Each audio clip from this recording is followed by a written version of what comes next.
Halo semuanya, perkenalkan saya Syifaul Hakiki dengan NIM 44014119009 Rombel Pendidikan Biologi B.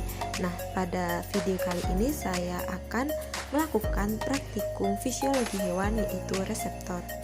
Tujuan dari praktikum ini yaitu mengamati gejala aktivitas reseptor di mata, kulit, telinga, dan lidah untuk menentukan area bintik buta atau blind spot area, kepekaan dan distribusi reseptor di kulit, lokasi sumber suara, kepekaan, variasi waktu, dan distribusi reseptor di lidah.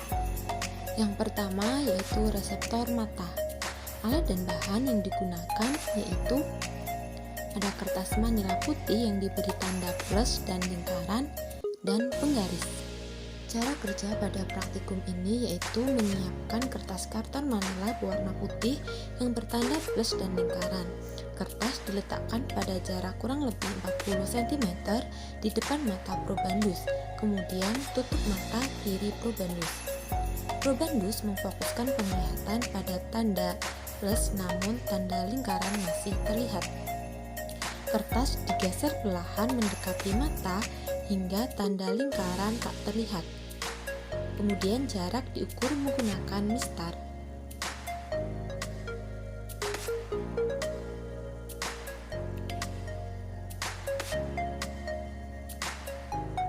Kemudian kertas digeser kembali mendekati mata dan tanda lingkaran akan terlihat kembali.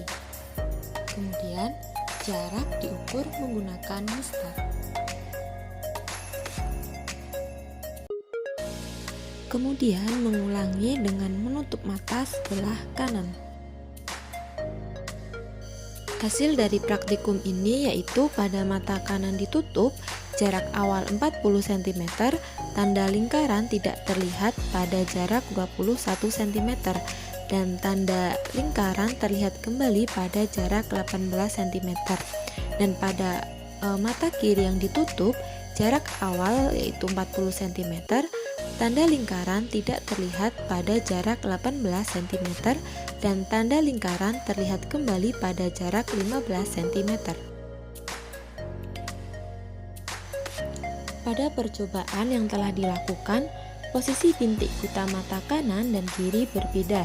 Pada jarak tertentu, benda bisa terlihat dan bisa tidak terlihat. Ketika benda tidak terlihat, ini disebabkan oleh pembiasan cahaya dari benda tersebut jatuh di bagian bintik buta. Pada retina yang cahayanya jatuh pada bagian yang tidak mengenai sel batang dan kerucut, dan tidak ada impuls yang diteruskan ke saraf impuls. Begitu pula sebaliknya, pembiasan cahaya dari suatu benda akan membentuk bayangan benda jika cahaya tersebut jatuh di bagian bintik kuning pada retina. Karena cahaya yang jatuh pada bagian ini akan mengenai sel batang dan kerucut yang meneruskan ke saraf optik untuk meneruskannya ke otak sehingga terjadi kesan melihat. Yang kedua yaitu reseptor kulit. Alat dan bahan yang digunakan yaitu ada air es, batang besi, air panas, dan jarum. Cara kerja pada praktikum ini yaitu jarum disentuhkan pada satu titik yang terdapat dalam bujur sangkar dan langsung diangkat.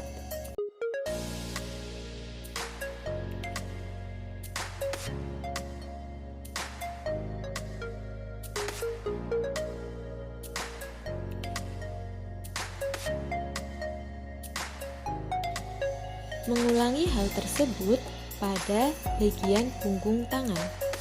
Selanjutnya yaitu lakukan hal yang sama juga namun menggunakan batang logam yang direndam air es.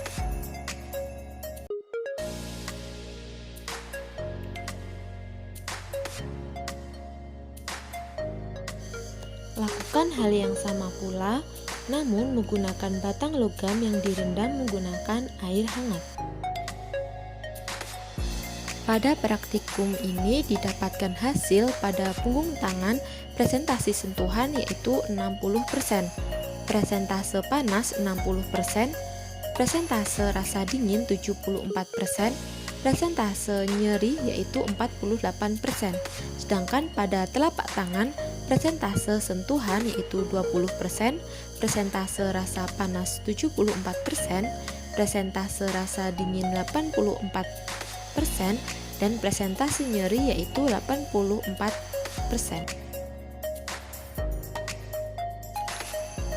Rasa sentuhan yang disebabkan oleh rangsangan pada ujung syaraf di dalam kulit berbeda-beda menurut ujung saraf yang dirangsang.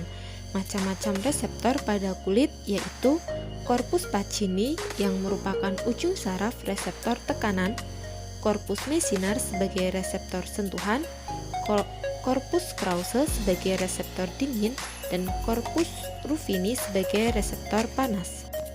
Dari hasil praktikum, rangsangan di punggung tangan lebih sensitif terhadap sentuhan karena banyaknya sel rambut pada punggung tangan, sedangkan rasa dingin, panas, dan nyeri lebih banyak dirasakan pada telapak tangan.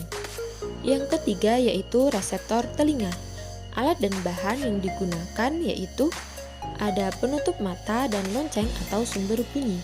Cara kerjanya yaitu probandus ditutup matanya, kemudian membunyikan sumber bunyi yang ada pada jarak 50 cm dari probandus. Kemudian probandus menebak posisi sumber bunyi dari setiap kali posisi diubah.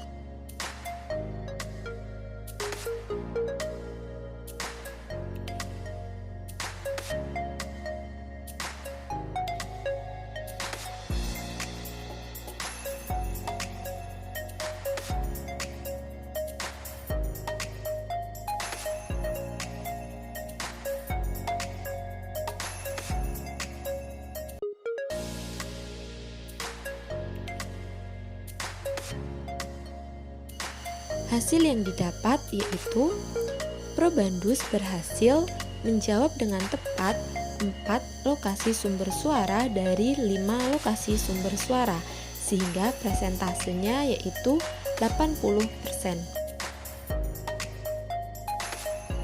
Reseptor yang terdapat di telinga adalah fonoreseptor yang berfungsi untuk menerima stimulus berupa getaran atau gelombang suara.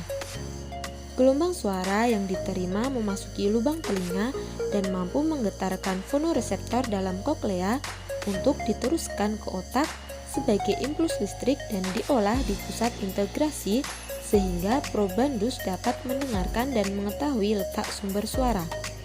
Kesalahan probandus dalam menebak dapat disebabkan oleh kurangnya konsentrasi atau kurangnya kepekaan probandus terhadap suara.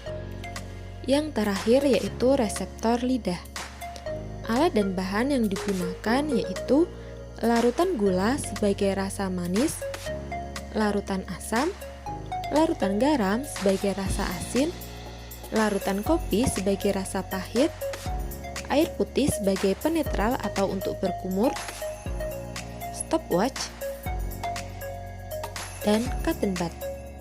Cara kerjanya yaitu sebelum perlakuan, probandus berkumur atau minum air putih untuk membersihkan area lidah. Lalu, mengambil salah satu larutan yang tersedia dengan menggunakan cotton bud. Sentuhkan pada lokasi tertentu di lidah probandus sesuai dengan lokasi distribusi reseptor lidah. Kemudian, catat berapa waktu yang diperlukan probandus untuk merasakan rasa tersebut.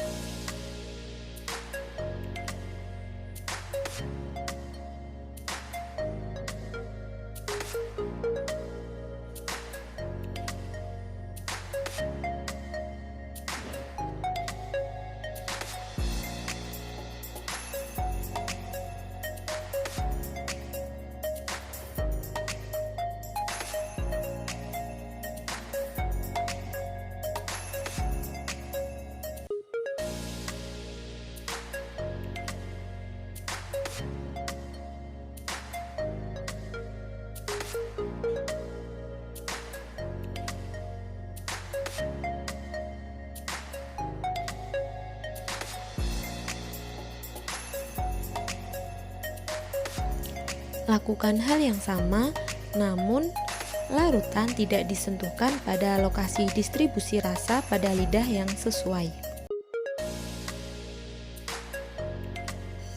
Hasil yang didapat yaitu Pada lokasi yang sesuai dengan distribusi rasa, pada manis memerlukan waktu 1 sekon, asin 1 sekon, asam 1 sekon, dan pahit 2 sekon. Sedangkan pada lokasi yang tidak sesuai dengan distribusi rasa, pada ujung lidah disentuhkan pada rasa asin memerlukan waktu 2 sekon, tepi depan dengan rasa asam 3 sekon, tepi belakang dengan rasa pahit 2 sekon, dan pangkal lidah dengan rasa manis 3 sekon. Reseptor yang ada di lidah adalah kemoreseptor, yaitu reseptor yang menerima stimulus berupa senyawa kimia. Papila merupakan reseptor yang menerima impuls rasa yang akan diteruskan ke sistem saraf untuk diterjemahkan. Lokasi ujung lidah lebih sensitif terhadap rasa manis, bagian tepi belakang sensitif pada rasa asam, tepi depan sensitif rasa asin, dan pangkal lidah sensitif terhadap rasa pahit. Pada percobaan, waktu yang diperlukan untuk mengecap rasa pada lokasi distribusi rasa yang sesuai lebih cepat dikarenakan sel papila lidah akan lebih peka terhadap rasa yang sesuai, begitu pula sebaliknya. Sekian video praktikum reseptor fisiologi hewan dari saya. Mohon maaf apabila ada yang kurang tepat. Terima kasih, semoga bermanfaat.